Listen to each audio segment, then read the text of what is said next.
Então, vamos lá, Dudu. Já que a matéria não é tudo aquilo que a gente esperava, né, menor, fica até melhor para a gente trabalhar. Primeiro de tudo, a gente tem em física eletrostática, só para a gente fazer um apanhadão, que é o estudo de uma carga parada. A gente tem eletrodinâmica, que é quando essa carga ganha movimento e forma uma corrente elétrica.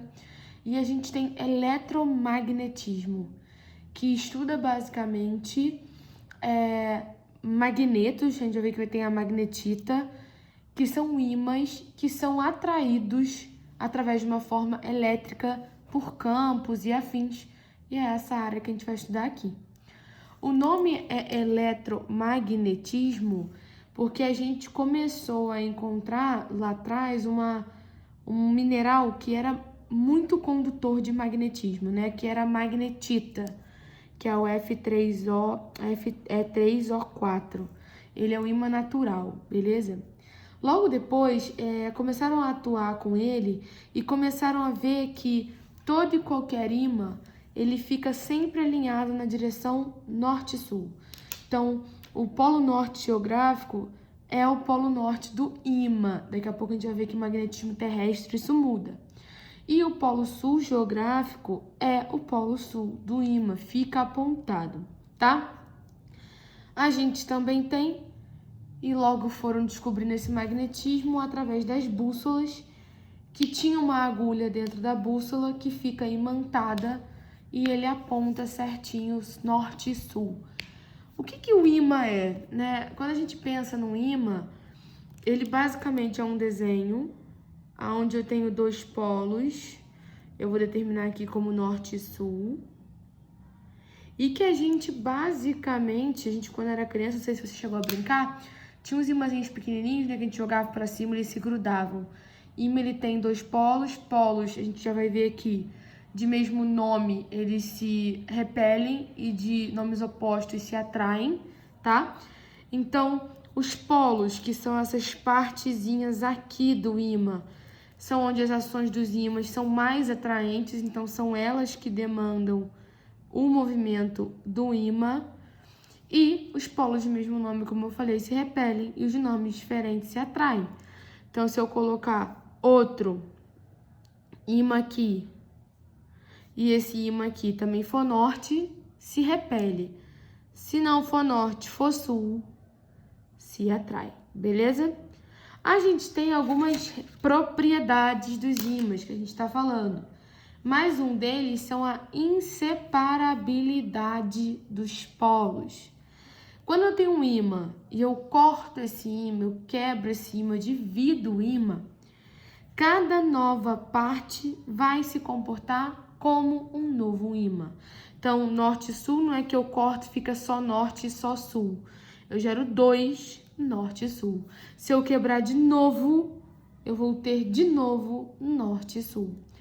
Continuando, a gente ainda estuda talvez uma parte muito importante chamado campo magnético. Quando a gente falava de eletrostática, a gente falava que campo elétrico era até onde eu conseguia sentir aquela carga mesmo sem tocar nela. É a mesma coisa, basicamente, que acontece no campo magnético. Quando você tem dois ímãs e você vai chegando perto, eles já vão se atraindo ou se repelindo. Você sente essa força de origem magnética no meio deles. Isso é um campo magnético. É uma região do espaço onde um pequeno corpo de prova fica sempre sujeito a uma força de origem magnética, tá? E a unidade de campo magnético sai em Tesla. A gente já vai ver a regra da mão direita para entender como funciona o campo e a corrente, a direção do que a gente vai trabalhar. Ainda falando de eletromagnetismo, a gente precisa saber de magnetismo terrestre. Eu vou te mandar uma foto aí de como funciona o magnetismo terrestre. No magnetismo terrestre, a gente tem que entender que o polo norte da bússola, ele é o polo norte geográfico. Mas no magnetismo terrestre, o polo norte geográfico, ele é o polo sul magnético. E vice-versa, o polo sul geográfico é o polo norte magnético. A gente já vai entender isso melhor num desenho que eu vou te mandar.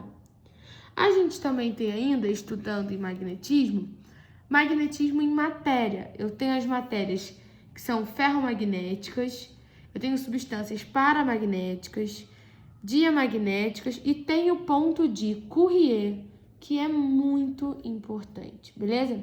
Substâncias ferromagnéticas, basicamente, são substâncias que têm a propriedade de possuir esses domínios magnéticos. Então, num campo magnético, eles se alinham com esse campo e essa também se torna um ímã, tipo ferro, né? Então, quando a gente estava separação de mistura, a gente tem uma lá que era, lembra, imantação e etc. Tinha uma lhama de ferro e você usava um ímã para catar. É porque ele vira o poder de um ímã. Então, o ferro é uma substância ferromagnética. Também tem o cobalto, níquel, a gente tem outros aí. As substâncias paramagnéticas são substâncias que elas imantam fracamente sob a influência de um campo magnético. Então, a força de atração dela é muito pequena, então não adianta muita coisa. É o alumínio, se você jogar um ímã perto dele não funciona para nada, um cromo e etc. As diamagnéticas, elas são aquelas que interagem sim com o campo magnético, mas eles resultam em uma fraquinha repulsão. Então, prata, ouro, mercúrio e assim sucessivamente. Agora, o ponto de Curie, vou te dar um exemplo claro. Vamos supor que eu tenho um prego que ele é atraído por um ímã e foi submetido a uma fonte de calor muito alta. Depois de uma determinada temperatura, essa agitação ela se torna tão forte, Dudu, que essa orientação magnética é perdida. E aí o prego deixa de ser atraído pelo ímã. Essa temperatura em que a gente tem o magnetismo se desfazendo é o que a gente chama de ponto de Curie, beleza? No ferro, esse valor é 770 graus, se eu não me engano. Mas cada substância tem um valor específico.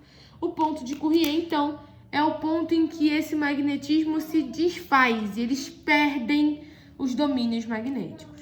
Aí, a gente estuda campo magnético. E no campo magnético, a gente tem que entender que a gente usa a regra da mão direita, aonde a gente usa o dedão como a corrente e o resto da mão como o condutor do campo. Eu vou até mostrar uma foto aqui no computador para você, né? Por exemplo, eu tenho o I como corrente, eu fecho a mão vindo para dentro. Na regra da mão direita, essa é a direção do meu campo. Beleza, a gente vai ter mais fotos. A gente tem que a direção do campo é sempre tangente, sempre, tá, Dudu? É sempre tangente à direção, a linha de indução que passa pelo ponto que faz aquela direção do campo. O sentido do campo, eu vou usar a regra da mão direita. E o valor ou a intensidade, eu não sei se ele vai cobrar isso, mas a gente pode ter. É campo igual a Mi, né? Que na verdade aqui é a permeabilidade magnética no vácuo. Ela tem um valor fixo de 4π vezes 10 a menos 7. E aí a gente tem I, a corrente, 2π, R é o raio de distância entre a minha mão, né, e até o campo. Beleza? Só pra gente entender que se a gente representar o círculo com uma bolinha, o vetor, a ponta do vetor orientado do plano é pro observador.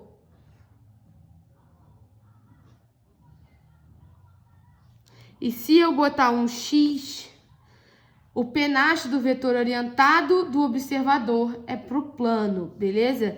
Eu vou mostrar isso aqui basicamente para você.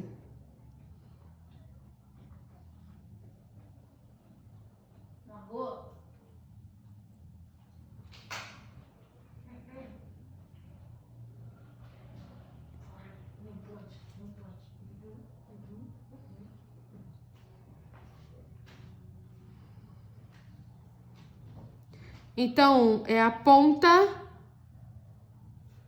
e o outro é o penacho, beleza? Eu vou te mandar os deveres e a gente vai conversando. Eu não vou falar de espira, nem de solenoide, porque não sei se ele deu ainda, ele deve entrar depois, mas a gente vai falando sobre isso primeiro.